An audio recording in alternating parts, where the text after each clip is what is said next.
Continue. We're talking about the virtues of losing a child and the people who go through that sabr.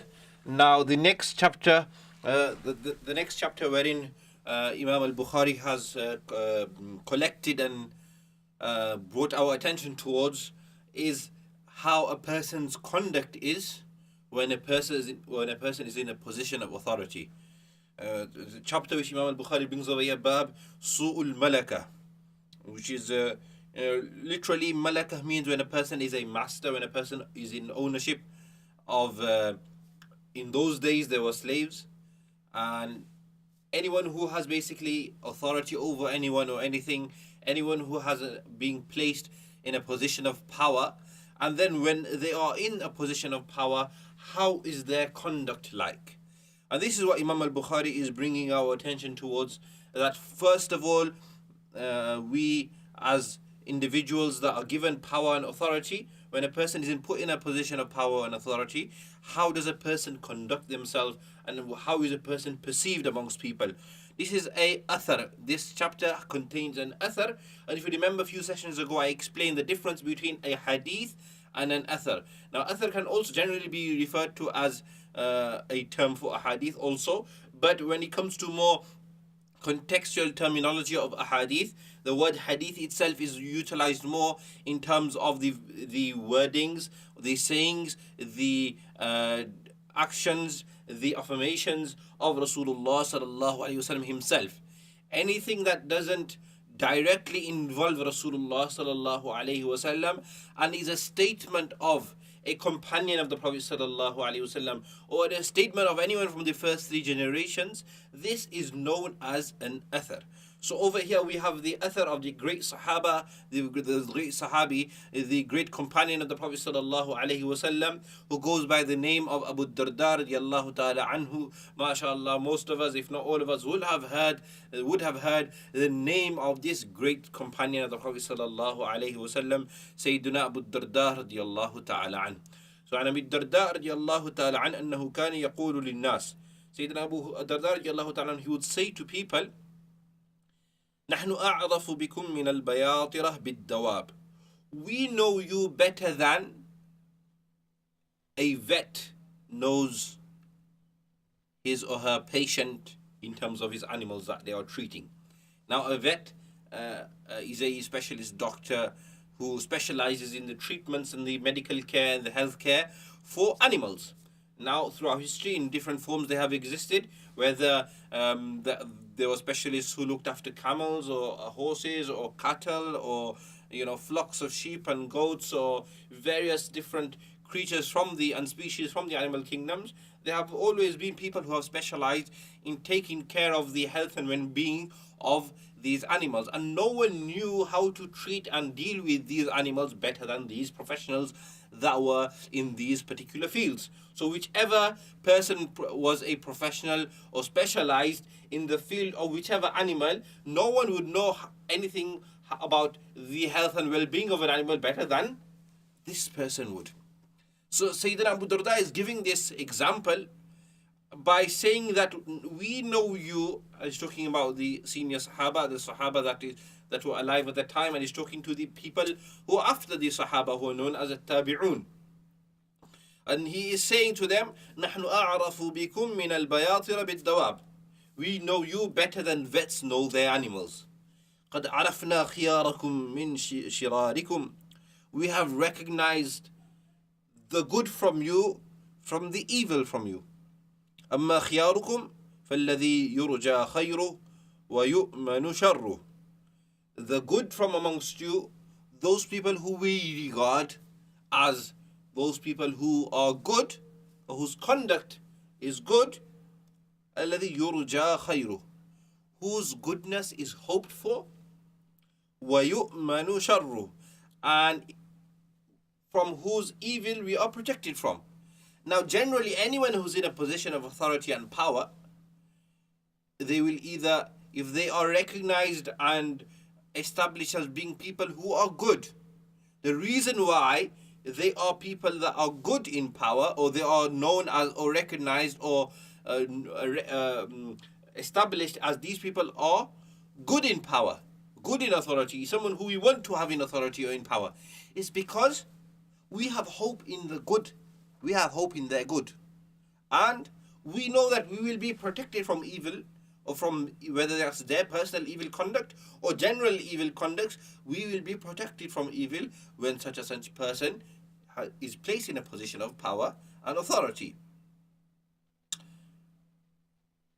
That's why one of the du'as of Rasulullah sallallahu alayhi wa sallam, Allahumma la tusallit alayna bidhunubina man la yakhafuka fina wa la yarhamuna.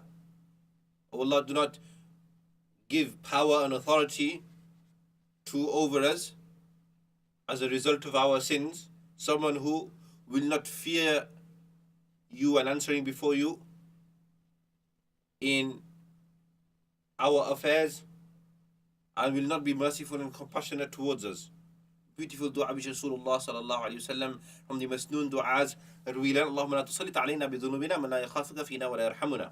O Allah, do not give power authority to anyone over us who will not fear you in dealing with our affairs and will not be compassionate and merciful towards us.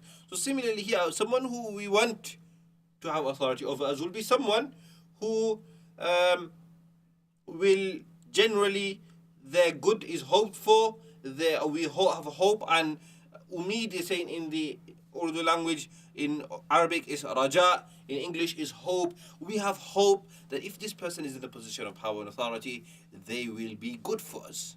And we have hope in their good. And وَيُؤْمَنُ شَرُّ, and we are well protected and kept away from the evil conducts. وَأَمَّا شِرَارُكُمْ, and as for the bad amongst you. So Abu Darda radiallahu ta'ala is now addressing the tabi'un, or those who are put in positions of power from amongst the tabi'un. So he is explaining how the Sahaba have recognized, the people have recognized who are the good and who are the bad. And he's giving a definition and an explanation of who they think are the good. A good is someone whose good is hoped for, whose evil is protected from. And وَأَمَّا شِرَارُكُمْ, as for the evil ones from amongst you, فَالَّذِي لَا يُرْجَى خَيْرُ, is the one who we have no hope in any goodness from him. وَلَا يُؤْمَنُ شَرُّ, we have no hope in being protected from your evil conducts, or from his or her evil conducts. وَلَا يُعْتَقُ مُحَرَّرُهُ, this is specific to that era wherein they had slaves, and so anyone who would keep a slave and would not be active in freeing slaves and trying to emancipate and free people, grant them freedom from slavery, those people were generally disregarded, because Islam placed a very important aspect and gave great importance to the freeing of slaves, because slavery was around, and Islam put in the foundational steps to try to work towards abolishing slavery by advocating for the freedom of slaves.